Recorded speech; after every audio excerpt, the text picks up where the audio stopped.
the Home Office refused to issue me a passport. And this is 100% true. In March, I applied for a new passport and sent in my passport, copies of my degree qualifications, and a change of name document so that I can get a new passport in a chosen name. Now, I got a message saying I get my passport from them at the beginning of April unless they had any questions. But no passport was issued. And 8 weeks later, I got a letter addressed to me in my chosen name asking, "What's your name?" Now, they have my passport application countersigned by a solicitor, my old passport, new photos countersigned by a solicitor, and someone or something has issued a pro forma letter asking, "What's your name?"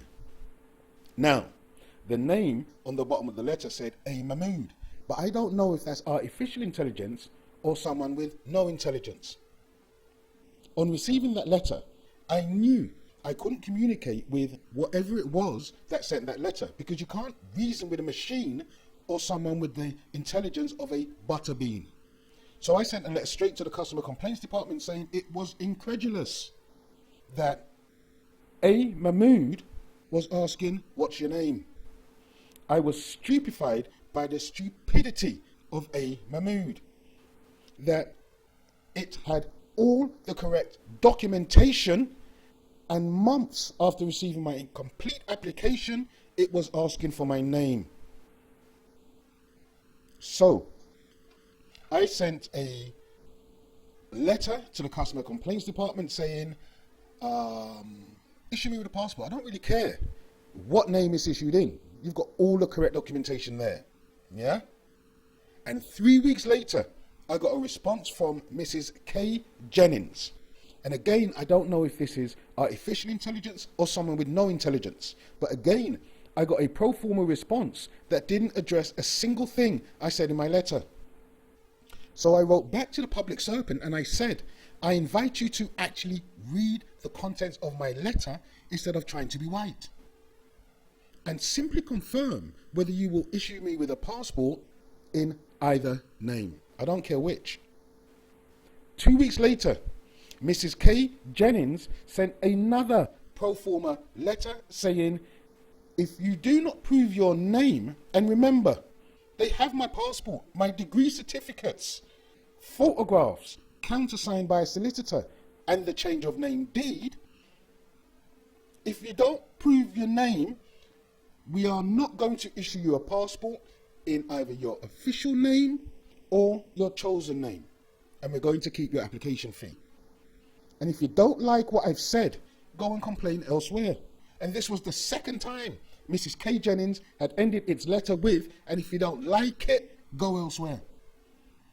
So I sent an email saying, thank you for confirming that you will not issue me with a passport in any name. But as a citizen, it is my right to be issued with a passport. And you don't know what you're doing. So I'm going to take this much further. And there was no response at all from Mrs. K. Jennings. But 3 weeks later, I got an anonymous message from the passport office saying, due to coronavirus, it's taking longer than usual to process applications. Your passport will be with you soon.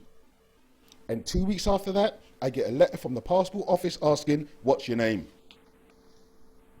This is 100% true. The same Home Office, which has a hostile policy to we, who are deporting we out the country, are refusing to issue me with a passport so I can leave voluntarily.